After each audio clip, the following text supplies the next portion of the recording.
Então, qual é o propósito da possessão? Qual é o sentido? Como saber? Respondeu Mary. Quem pode saber? E ainda acho que o alvo do demônio não é o possuído, somos nós, que observamos, todas as pessoas dessa casa. E eu acredito que o objetivo é fazer com que nós desesperemos, que rejeitemos a nossa humanidade. Gente, juro por Deus, o que eu não senti medo lendo esse livro, eu senti medo gravando esse vídeo. Hoje eu vou falar do último livro que eu li, que é O Exorcista. E eu estava gravando esse vídeo e juro... juro, começou uns barulhos muito esquisitos na minha casa. Gente, hoje resenha de livro. Eu vou falar sobre o último livro que eu li, que é O Exorcista, do escritor norte-americano William Peter Blatty. Esse livro foi lançado em 71, foi um sucesso imediato, veio para o Brasil em 72 traduzido, e em 73 ele virou um filme muito famoso de mesmo nome, O Exorcista, que foi indicado a 10 Oscars, incluindo o melhor filme, e levou 2. Melhor roteiro, assinado pelo William Peter, mesmo escritor do livro, e melhor som. A sonoplastia é incrível. Mas eu não tô aqui pra falar do filme, eu tô aqui pra falar do livro, rapidinho, 15 minutos. Podem ficar tranquilos, é sem spoiler. Eu vou falar um pouquinho sem spoiler. Eu vou falar um pouquinho sobre o enredo e eu vou falar um pouquinho sobre pontos negativos e positivos do livro. Primeira coisa, o livro é sensacional. Um dos melhores livros que eu já li em toda a minha vida. E, de verdade, ele tem momentos igualmente brilhantes e momentos igualmente patéticos. Eu vou falar sobre isso. Bom, para quem tem pretensões de escrever ficção e principalmente suspense e terror, esse livro, ele é uma verdadeira aula. Ele é incrível e, pra quem não sabe, eu terminei de revisar nesse mês um livro que eu escrevi, que se chama Filhote Mal, é o meu segundo romance, e que é um suspense, muito embora ele não fosse um suspense originalmente, ele se tornou um suspense no processo de escrita. Se você quiser ler, me manda uma mensagem que a gente, enfim, conversa. Bom, falando sobre o livro então, enredo. A gente acompanha a história da Regan Teresa McNeil, que é uma garotinha de 12 anos, filha de uma atriz muito famosa e bem-sucedida chamada Chris McNeil.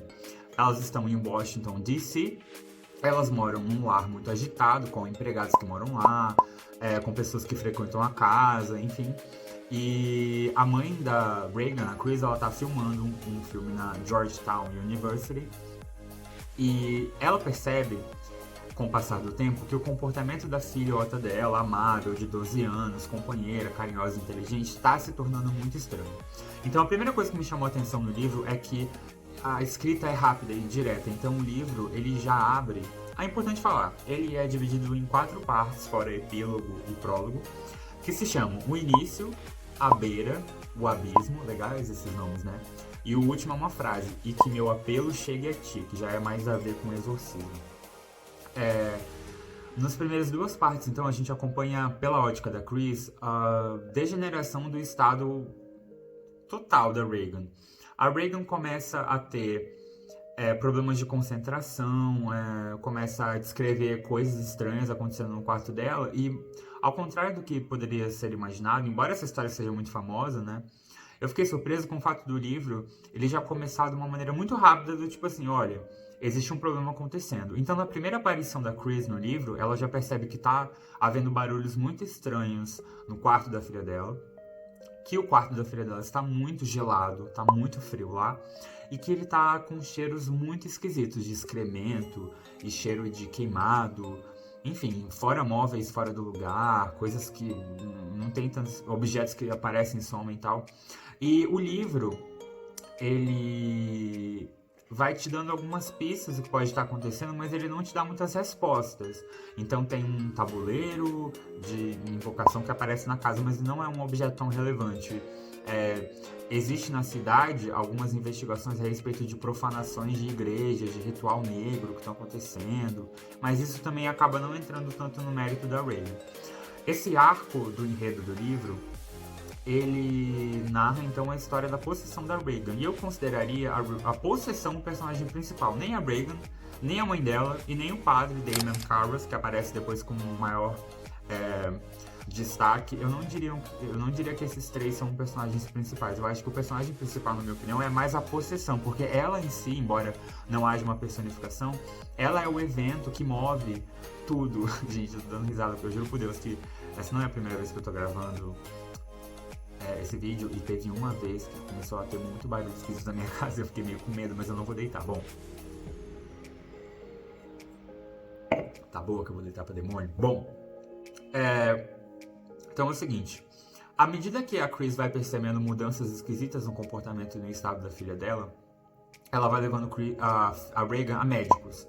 E a Regan passa por clínico geral, passa por neurologista, passa por médico que faz hipnose e faz uma série de exames muito dolorosos, né, incômodos, isso é descrito, isso aparece muito bem documentado no filme também. E à medida que esses exames aparecem, dão resultados normais e que não tem nenhum problema com ela, existia uma hipótese fisiológica de que ela tinha algum dano cerebral porque ela estava com dificuldade de concentração, estava narrando uma percepção sensorial dela muito alterada com a realidade. À medida que os exames falam que ela não tem nada, ela fica pior.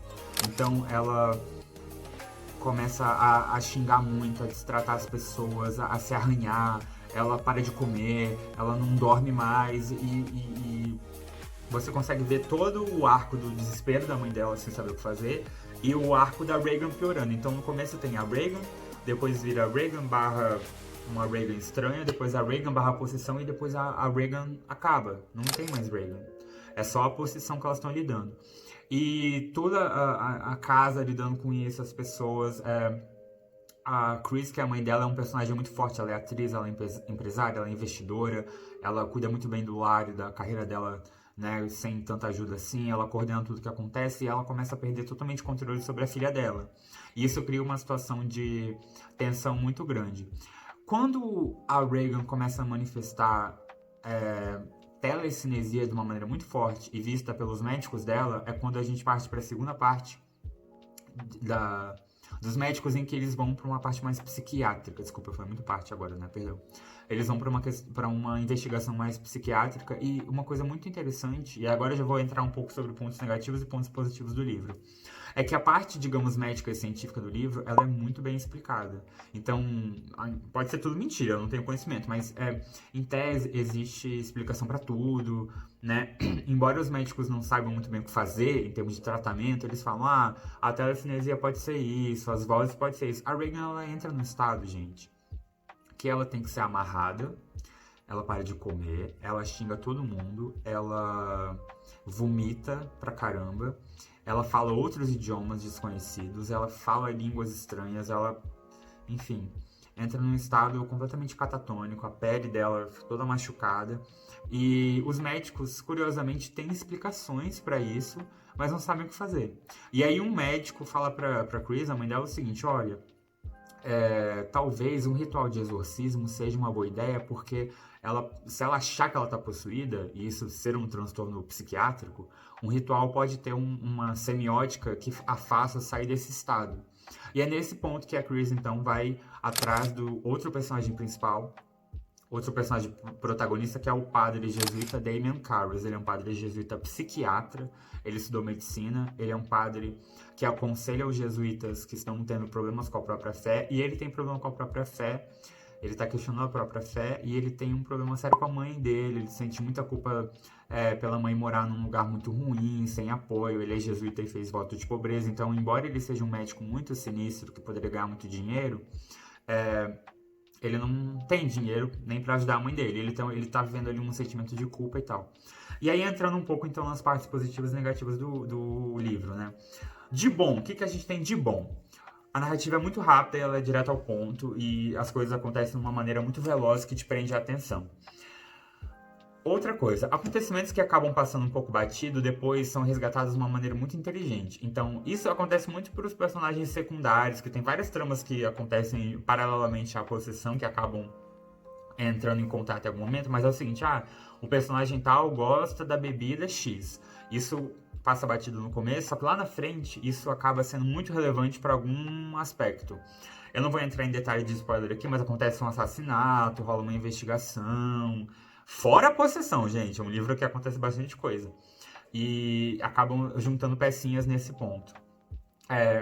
Como eu falei, os personagens protagonistas têm uma construção muito boa, ao passo que dos secundários a gente sabe só o que é preciso.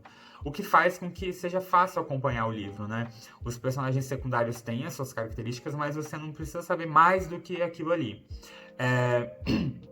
Outra coisa é que as descrições médicas são sensacionais, eu montei aqui tanto no caráter fisiológico quanto psicológico e psiquiátrico. Tem explicação para tudo, né? E, bom,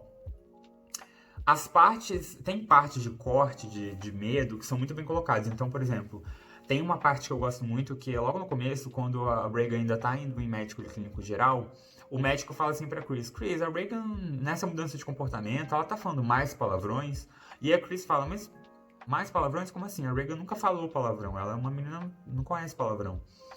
Ela tá falando o quê? Ela tá falando shit, ela tá falando fuck, que poderiam ser palavrões que pré-adolescentes saberiam. E aí o médico fala, bom, não é bem isso. Na verdade, ela falou pra mim, especificamente, abre aspas, get those fingers away from my pussy, sabe? My pussy, enfim. Umas coisas mais pesadas. E ela começa a ser muito profanadora. Enfim, gente, é um Deus dará, é uma situação desesperadora a posição da Regan. E isso parte para um outro ponto positivo, que é as conversas entre o padre Damon Karras e o demônio são sensacionais. Isso me leva a um dos pontos do livro que eu senti medo, assim. Embora o livro não seja medo, eu posso ser um pouco calejado, porque eu costumo ver muita coisa de terror, mas embora o livro seja mais suspense do que medo, teve uma parte que eu confesso que deu uma arrepiada em mim, porque o padre está tentando arrancar informações do demônio, e aí o demônio fala, de novo, um barulho estranho, gente, ai... E aí o demônio, com licença que eu tô gravando um vídeo. O demônio fala assim do nada. Eu interpretei o personagem Puck numa peça do ensino médio. Puck é um personagem da peça Sonho de uma Noite de Verão do Shakespeare. E, gente, quando eu li isso, correu um frio na minha espinha porque eu interpretei o Puck numa peça do colégio. E isso é jogado tão do nada no livro que eu fiquei tipo... Ainda bem que quando eu li isso era tipo meio-dia, daí eu não fiquei com medo. Mas tem passagens que dão medo, tipo a Regan começa a relinchar como um cavalo, fazer barulho de porco, de cobra e de gritar, e isso é descrito bem. Pontos negativos do livro, agora já indo um pouco pro final, porque o livro não é perfeito e tem passagens que são realmente assim ruins mesmo.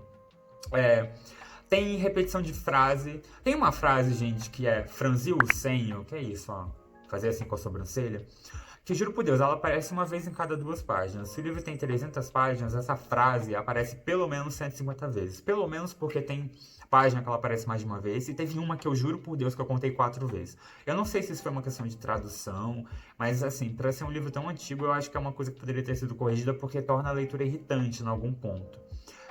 E aí, se tem a construção de algumas cenas que é muito boa, tem algumas que é muito ruim, gente. Isso tem que ser dito, e isso no filme também. O livro tira sarro, tem cena que é pra ser de terror que acaba sendo engraçada, e o livro até fala um pouco isso, tipo, o personagem ri. E aí eu acho que foi a intenção do autor, então. Por isso que eu falo que não é um livro pra dar medo. Mas, tipo, tem uma cena que a Regan literalmente levita, e aí os médicos falam, nossa, ela tá levitando. E aí tem uma outra cena que o padre Karras, ele dorme, depois ele tem interrogado o demônio, é uma cena super tensa, ele dorme, não faz sentido nenhum. Enfim. Sem dar spoilers aqui, já tô vendo aqui no timer que eu preciso encerrar o vídeo. Gente, nota 10/10, eu dou 11 pra esse livro, sensacional, vale muito a pena ler.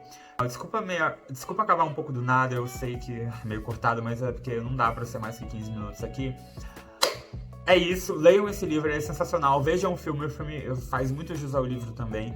E não sejam possuídos. Tchau! Psiquiatras. O livro, eu já quero então entrar nos aspectos positivos e negativos do livro. Pontos positivos. A narrativa, ela é muito rápida. E ela é direta ao ponto. E ela já começa falando, olha, tem um problema, e é isso que está acontecendo, e os fenômenos são descritos, e você vai ficando querendo... Você vai... Juro por Deus, gente. Tô gravando isso de madrugada. Eu juro por Deus que teve um... Gente, pelo amor de Deus. Eu juro por Deus que tá um barulho estranho.